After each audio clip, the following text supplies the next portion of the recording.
اور اللہ اپنی ان نشانیوں کو تفصیل سے بیان کر رہا ہے تمہارے سامنے، لیکن کن کے لیے بیان کر رہا ہے؟ لِقَوْمٍ يَعْلَمُونَ، جو قوم علم رکھتی ہے، جو علم رکھنے والے لوگ ہیں، صاحبان علم ہیں، نالجبل لوگ ہیں، ان کے لیے اللہ یہ آیات بیان کر رہا ہے۔ چاند نکلتا ہوا آپ کو بھی ویسے ہی نظر آئے جیسے ایک گدھے کو نظر آتا ہے، ایک جانور کو نظر آتا ہے، وہ بھی ایک صرف چاند نکلتا ہوا دیکھتا ہے، آپ بھی ان آنکھوں سے صرف نکلتا ہوا دیکھتے ہیں، تو آپ میں اور جانور میں کیا فرق ہے؟ ہمیں اللہ نے عقل دی ہے، سمجھ دی ہے، سوچ دی ہے، تاکہ ہم اس کائنات میں غور کریں۔ ہمارے مسلمان سائنس کے میدان میں اتنے پیچھے رہ گئے، اتنے پیچھے رہ گئے، جبکہ ہمارا قرآن تو ہر جگہ کہیں کہتا ہے لِقَوْمٍ يَعْلَمُونَ، کہیں کہتا ہے لِقَوْمٍ يَعْقِلُونَ، کہیں کہتا ہے فَلَا تَذَكَّرُونَ، کہیں کہتا ہے فَلَا تَعْقِلُونَ۔ غور ہی نہیں کرتے، کوئی تحقیق ہی نہیں کرتے۔ کتنا عرصہ ہوا، صدیاں گزر گئی ہیں اب تو، کہ مسلمانوں نے کوئی چیز انوینٹ کی ہو۔ کافروں کی بنائی ہوئی چیزیں استعمال ہم کرتے ہیں اور اپنا کوئی چیز ایجاد ہم نہیں کرتے۔ اس کی ریزن کیا ہے؟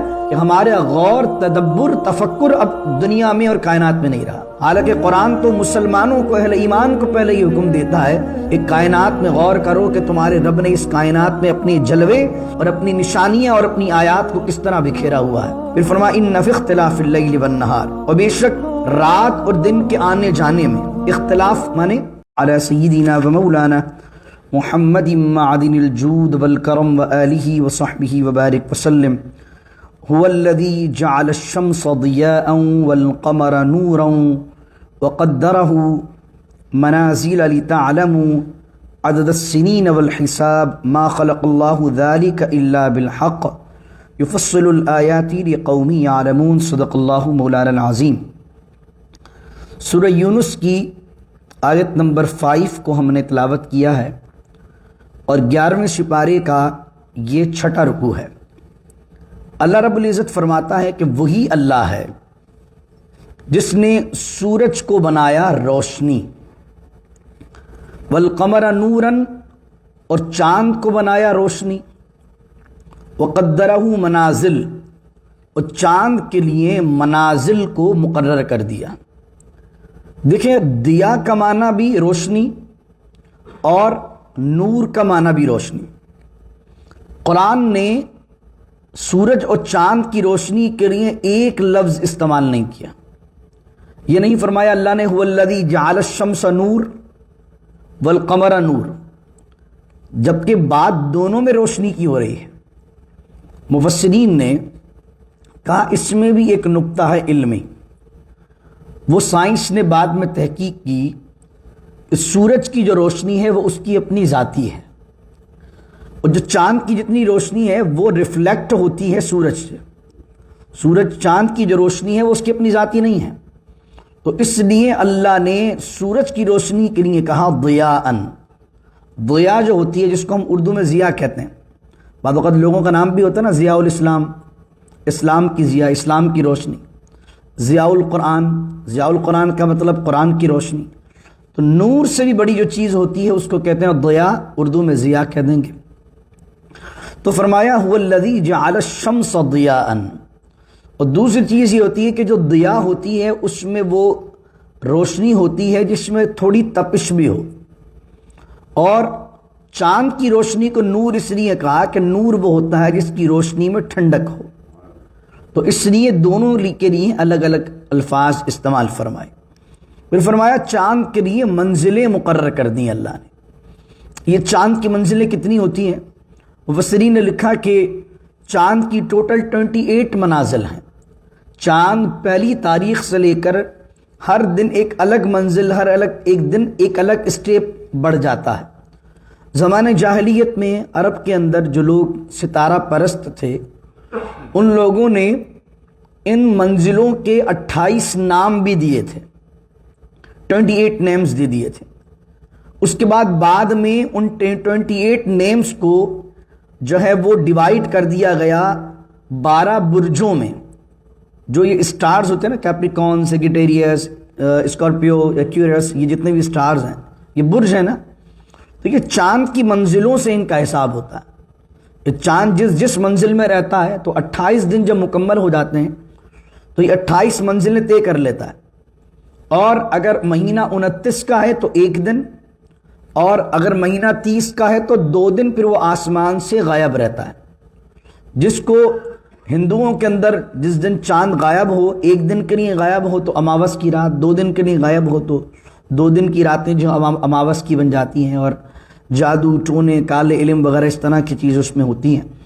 تو اللہ کہہ رہا وَقَدَّرَهُ منازل، اللہ نے وہ جو منازل تمہارے لیے بنائی ہیں، وہ چاند کی جو تمہارے لیے منازل بنائی ہیں، کس لیے بنائی ہیں؟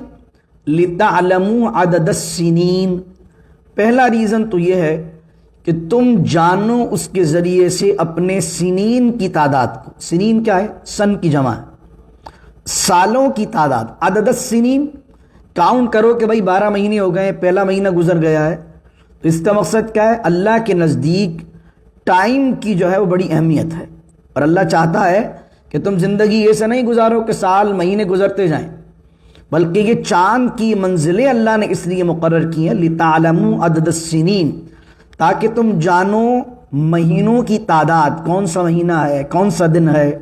آج 14 تاریخ ہو گئی ہے، آج پورا چاند ہو گیا ہے، اور اللہ کہہ رہا ہے چاند کی منزل بنائی ہے۔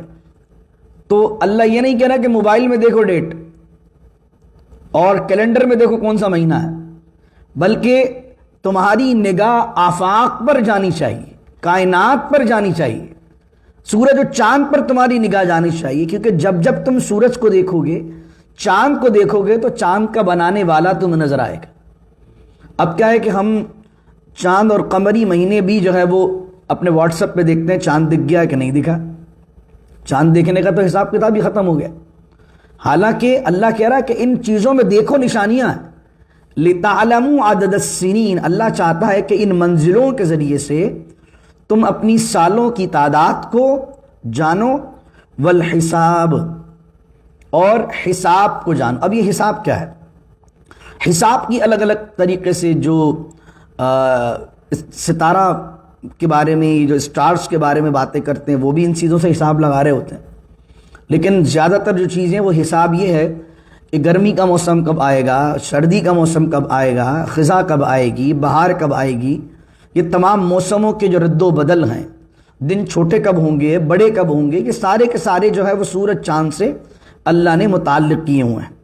اللہ اکبر۔ پھر اللہ کہہ رہا ما خلق اللہ ذالک الا بالحق، جب تم ان چیزوں کو دیکھو گے، سورج کی روشنی کو دیکھو، چاند کی روشنی کو دیکھو، سورج اور چاند کو دیکھو، ان کا نکلنا دیکھو، ان کا چھپنا دیکھو، جب تم یہ دیکھو گے تو تمہیں نظر آئے گا ما خلق اللہ ذالک، اللہ نے انہیں ایسے ہی بیکار پیدا نہیں کیا ہے، تمہارے رب نے انہیں بہت طریقے سے اور بہترین انداز سے پیدا فرمایا، حق کے ساتھ پیدا فرمایا۔ یہ سمجھ لیجئے اسی آیت کی تفسیر ہو رہی ہے جو آپ نے سورہ آل عمران کی آخر میں پڑھی تھی، ان فی خلق السماوات والارض، اور بے شک زمین و آسمان کی پیدائش میں، واختلاف اللیل والنہار، اور دن کے آنے جانے کے اندر، لآیات لأولی الالباب، عقل مندوں کے لیے نشانی ہے۔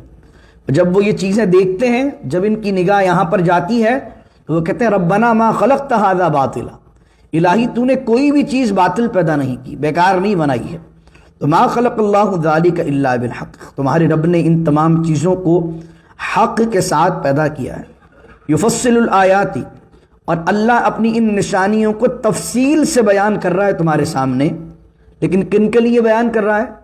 لقوم یعلمون، جو قوم علم رکھتی ہے، جو علم رکھنے والے لوگ ہیں، صاحبان علم ہیں، نالجبل لوگ ہیں، ان کے لیے اللہ یہ آیات بیان کر رہا ہے۔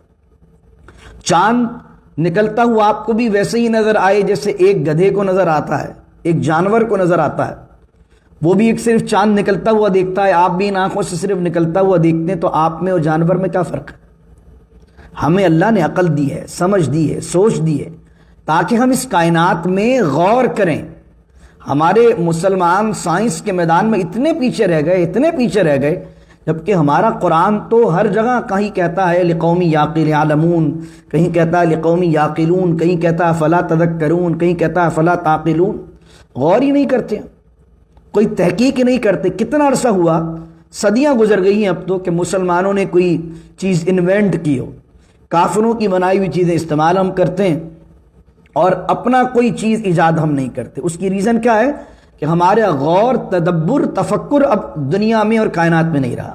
حالانکہ قرآن تو مسلمانوں کو، اہل ایمان کو پہلے یہ حکم دیتا ہے ایک کائنات میں غور کرو کہ تمہارے رب نے اس کائنات میں اپنے جلوے اور اپنی نشانیاں اور اپنی آیات کو کس طرح بکھیرا ہوا ہے۔ پھر فرمایا ان فی اختلاف اللیل والنہار، اور بے شک رات اور دن کے آنے جانے میں، اختلاف مانے آنا جانا، یہ دن ختم ہوا یہ رات آئی، یہ رات گئی یہ دن آیا، ایسا آپس میں کمبینیشن ہے ان کا۔ کبھی ایسا نہیں ہوتا کہ دن تو جا رہا اور رات بولے کہ میں نہیں آ رہی، کبھی ایسا وہ نہیں ہوا۔ اللہ کہہ رہا ہے یہ کون ہے جو اسی ترتیب کے ساتھ لے کر آتا ہے؟ یہ ایک ہی رب ہے جو اس سارے نظام کو چلا رہا۔ ان فی اختلاف اللیل والنہار، اور بے شک رات اور دن کے آنے جانے میں، وما خلق اللہ فی السماوات والارض، اور زمین اور آسمانوں میں جو اللہ کی مخلوق ہے، اس کے اندر اللہ کی کریشن آسمانوں میں بھی اور زمین میں بھی، اس کی مخلوق میں دیکھو تو لآیات لقوم یتقون، متقی لوگوں کے لیے اللہ کی اس مخلوق میں بڑی نشانیاں موجود ہیں۔ ان الذین لا یرجون، لیکن لا یرجون لقاءنا، لیکن وہ لوگ جنہیں ہم سے ملاقات کی امید نہیں ہے، جو ہم سے ملاقات کی امید نہیں رکھتے، توقع نہیں کرتے کہ ایک دن اس پروردگار کی بارگاہ میں کھڑا ہونا ہے۔ یہاں پہلے اپنی اللہ نے توحید کے دلائل کو بیان کیے اور کہا رات جا رہی ہے دن آ رہا ہے، دن جا رہا ہے رات آ رہی ہے۔ یہ کیلکولیشن، یہ رات، یہ مہینوں کا گننا تمہیں یہ بتائے گا کہ ایک دن یہ چیزیں ختم ہونی ہیں۔ بھائی پیسے کی اتنی موٹی گڈی ہو، جب آپ گننا شروع کرتے ہیں تو یہ ذہن خود ہی بتا دیتا ہے کہ یہ ختم ہوگی۔ تو اللہ یہ گنوا کیوں رہا مہینے؟ یہ رات اور دن کے آنے جانے پر غور کیوں کروا رہا ہے کہ ایک دن ان سب کا اینڈ ہونا ہے اور اس کے بعد تمہیں ہماری بارگاہ میں کھڑا ہونا ہے۔ لیکن تم دنیا پرستی میں لگ جاؤ اور ان چیزوں پر غور کر کے خدا کے بارے میں نہ سوچو۔ تو اللہ کہتا ہے ان الذین لا یرجون لقاءنا، اور بے شک وہ لوگ جو ہم سے ملاقات کی امید نہیں رکھتے، وردوا بالحیات الدنیا، اور دنیا کی زندگی کو پسند کرتے ہیں، واطمأنوا بها، اور بڑے مطمئن ہیں اس دنیا میں، بڑے اطمینان سے رہ رہے ہیں، انہیں نہ مرنے کی ٹینشن ہے، نہ قبر کی ٹینشن ہے، نہ آخرت کی ٹینشن ہے۔ رضوا بالحیات الدنیا، راضی ہے دنیا کی زندگی پر، واطمأنوا بها، اور یہاں پر مطمئن بھی ہیں، والذین هم عن آیاتنا غافلون، اور یہ جو نشانیاں اللہ نے بکھیری ہوئی ہیں، قرآن میں جو نشانیاں ہیں، کائنات میں جو نشانیاں ہیں، ان سے غافل ہیں۔ اولئک مأواہم النار بما کانوا یکسبون، ان تمام کے لیے ان کا ٹھکانہ جہنم ہے، بما کانوا یکسبون، اس سبب سے کہ جو انہوں نے دنیا میں کام کی۔ لیکن ان الذین آمنوا وعملوا الصالحات، لیکن وہ لوگ جو اس دنیا میں ایمان لے آئے، وعملوا الصالحات، اور نیک اعمال کیے، یہدیہم ربہم بایمانہم، تو ان کے ایمان کے سبب اللہ ان کی رہنمائی کرے گا، تجری من تحتہم الانہار، اور انہیں وہ ٹھکانے اور وہ مکانات اور وہ مقام دے گا جنت کے اندر جن کے نیچے نہریں رواں ہیں، فی جنات النعیم، نعمتوں والے باغ انہیں عطا فرمائے گا۔ اور جب وہ نعمتوں والے باغوں کو دیکھیں گے تو جنت میں کیا کہیں گے؟ دعواہم فیہا سبحانک اللہم، خوبصورت آیت، خوبصورت آیت، دعواہم فیہا سبحانک اللہم، ان کی صدا ہوگی جنت میں اتنی نعمتیں دیکھ کر، سبحانک اللہم، اے ہمارے رب تو پاک ہے۔ وہ اللہ کی تسبیح کریں گے جنت کی نعمتوں کو دیکھ کر۔ ایک تو جنت کا کانسیپٹ ہم نے جو بنایا ہوا وہ الگ ہے، ہمارے ذہن میں کہ بھئی یہاں حوریں نہیں مل رہی، یہاں پر شراب نہیں مل رہی، یہ نہیں مل رہا، جنت میں جاتے ہی شراب لیا، حوریں لیا، یہ لیا، وہ لیا۔ اللہ استغفر اللہ العظیم، ایسا مومن آدمی اتنا گریڈی نہیں ہوگا کہ جنت میں انٹر ہوتے ہی بھئی ڈیمانڈ شروع کر دے گا۔ ایک ہم نے جو جنت کی باتیں ہم جب کرتے ہیں تو اس طریقے سے کرتے ہیں کہ جنت میں جاتے ہی بھائی آرڈر کی لائن لگا دے گا، فرشتے وہ اس کا آرڈر لے کے جا رہے ہوں گے، پھر اس کا آرڈر لے کے جا رہے ہوں گے۔ جنت میں مومن بڑے اطمینان سے رہے گا، اور وہاں پر جب نعمتیں دیکھے گا تو وہاں پر بھی تسبیح کرے گا اللہ کی۔ دعواہم، اللہ کیا کہہ رہا ہے؟ ان کے نیچے نہر رواں ہیں، جنات النعیم انہیں ملے گی۔ جب جنات النعیم کو وہ دیکھیں گے تو سب سے پہلے کیا کریں گے؟ دعواہم فیہا سبحانک اللہم، اے ہمارے رب تو پاک ہے، وتحیتہم فیہا سلام، اور ان کی آپس میں جو گریٹنگ ہوگی، جو آپس سے ملنا ہوگا، وہ آپس میں ایک دوسرے سے ملے کہیں گے تو کہیں گے سلام، ایک دوسرے کو سلام کریں گے۔ یا اس سے یہ مراد ہے کہ فرشتے جنت کے دروازے پر ان کے لیے پروٹوکول میں ان کے استقبال کے لیے کھڑے ہوں گے، اور جیسے ہی جنتی جنت میں انٹر ہوگا تو سارے فرشتے مل کر کہیں گے السلام علیکم، اس کو سلام کریں گے، اللہ کی طرف سے اسے ہوگا سلام۔ تو جب وہ ایک دوسرے سے ملیں گے تو سلام کریں گے، اور پھر سلام کے بعد جب اپنی بات کا وہ اختتام کریں گے تو اللہ کہتا ہے آخر دعواہم ان الحمد للہ رب العالمین۔ یہ جو ہمارے یہاں جو خطیب حضرات ہیں، جو لیکچر ہوتا ہے یا کوئی بیان کا اختتام کرتا ہے تو وہ کیا کہتا ہے وآخر دعوانا ان الحمد للہ رب العالمین۔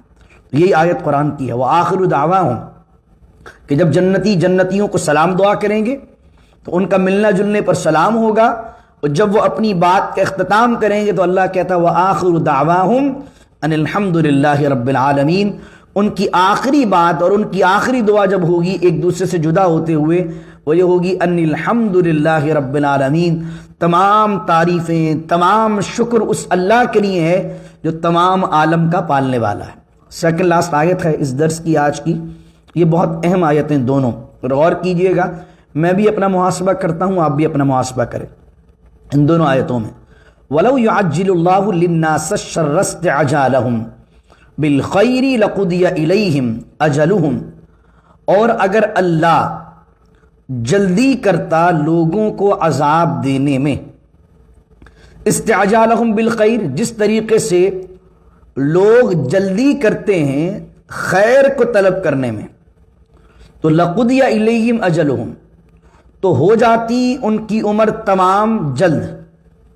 فنظر الذین لا یرجون لقاءنا، تو اللہ نے چھوڑ دیا ان لوگوں کو جو اس سے ملاقات کی امید نہیں رکھتے، فی طغیانہم یعمہون، وہ اپنی سرکشی میں بھٹکتے پھر رہے ہیں۔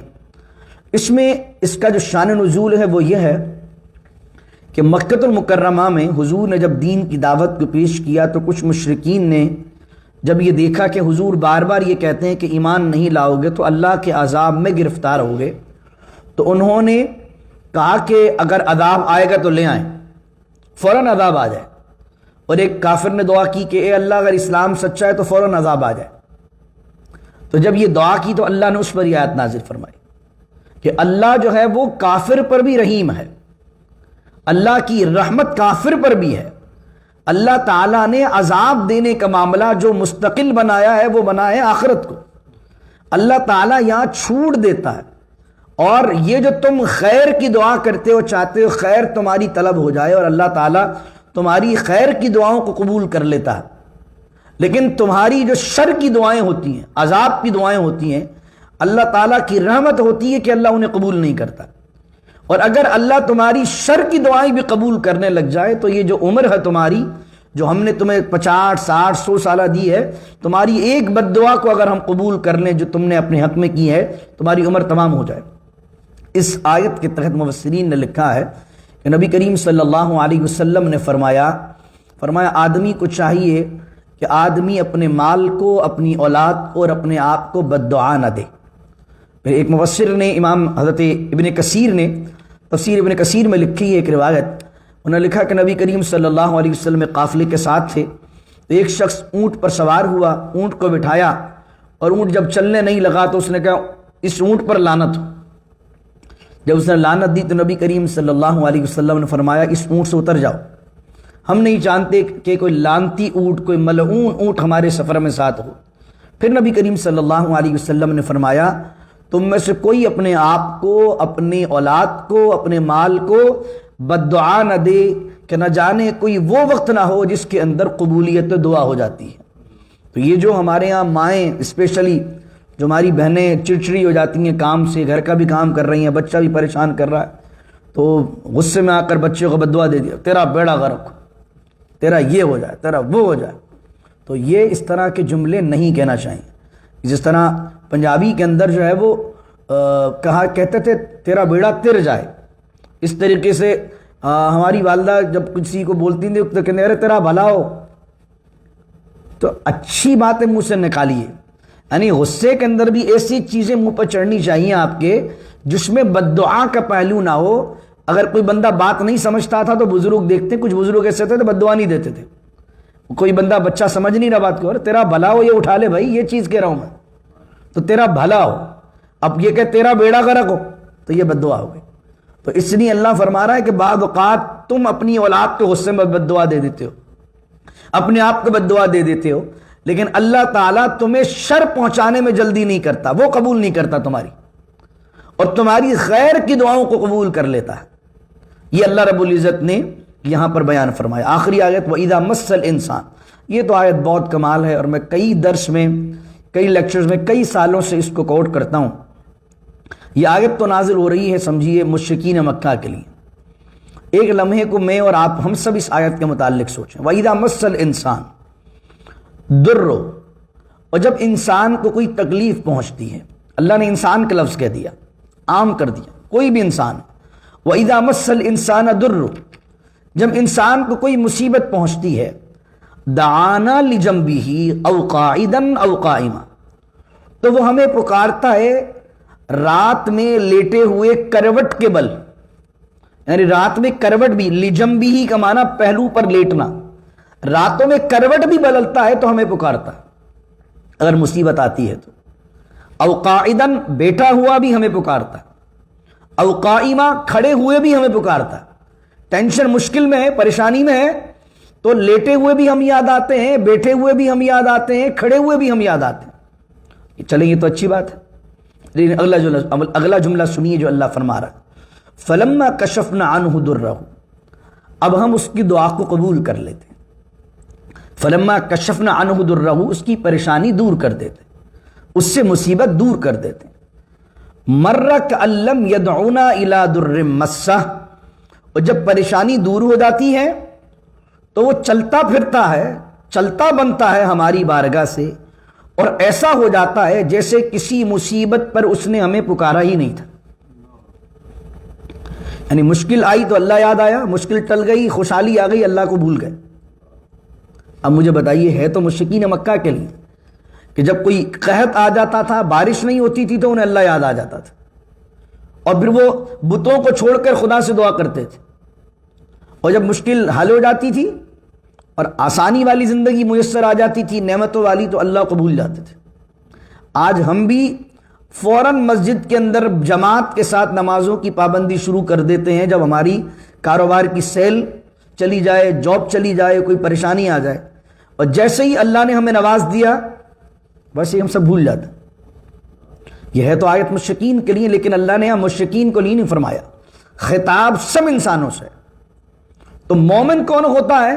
مومن وہ ہوتا ہے جو مشکل میں بھی، خوشی میں بھی، غم میں بھی، مصیبت میں بھی اور خوشحالی میں بھی، مصیبت میں صبر بھی کرتا ہے اور مصیبت کے دور ہونے کے لیے اللہ سے دعا بھی کرتا ہے، اور خوشی ملتی ہے تو اس میں خوش بھی ہوتا ہے اور اللہ کا شکر بھی کرتا ہے، اور شکرانے کے ساتھ اللہ کو اور زیادہ یاد کرتا ہے۔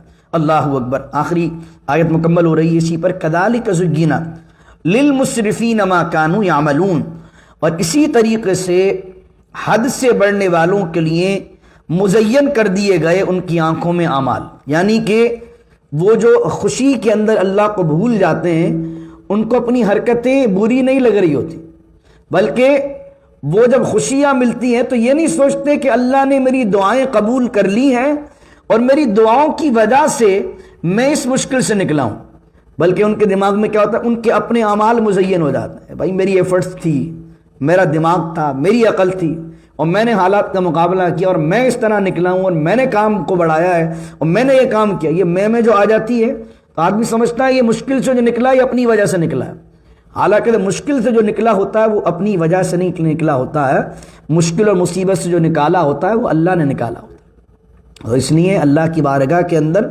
ہمیشہ سربسجود رہیے، اسے یاد کرتے رہیے، اس کی حمد کیجیے۔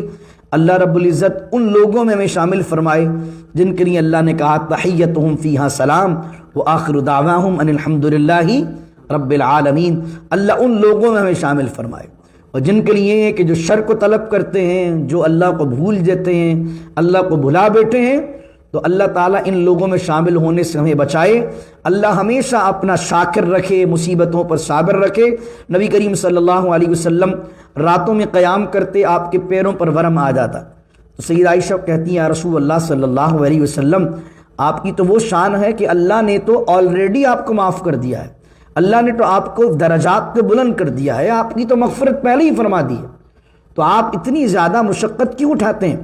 تو حضور نے فرمایا، اے عائشہ افلا اکون عبدا شکورا، کیا اللہ نے اتنی انعام مجھ پہ کیے ہیں، کیا میں اس کا شکر گزار بندہ نہ بنوں؟ تو اگر اللہ نے آپ کو اچھی جاب دی ہے، اچھا مکان دیا ہے، اچھی بیوی دی ہے، اچھی اولاد دی ہے، تو آپ کو کیا چاہیے؟ اس پر اللہ کا شکر کریں، اللہ کی نعمتوں کا شکر کرتے رہیں، تو اللہ تعالیٰ آپ پر رحمتوں کی بارش نازل فرمائے گا۔ دعا کیجیے اللہ رب العزت سے اللہ تعالیٰ عمل کی توفیق عطا فرمائے۔ الحمدللہ رب العالمین والصلاة والسلام علی اشرف الانبیاء والمرسلین۔ ربنا ظلمنا انفسنا وإن لم تغفر لنا وترحمنا لنكونن من الخاسرين۔ اللهم إنا نسألك العفو والعافية في الدين والدنيا والآخرة۔ اللهم نبر قلوبنا بالقرآن العظيم وزين أخلاقنا بالقرآن العظيم وأدخلنا الجنة بالقرآن العظيم ونجنا من النار بالقرآن العظيم۔ اللهم أعني على ذكرك وشكرك وحسن عبادتك يا أرحم الراحمين۔ حسبي الله لا إله إلا هو عليه توكلت وهو رب العرش العظيم۔ وصلى الله تعالى على خير خلقه ونور عرشه محمد وعلى آله وصحبه أجمعين برحمتك يا أرحم الراحمين۔ لا إله إلا الله محمد رسول الله صلى الله عليه وسلم۔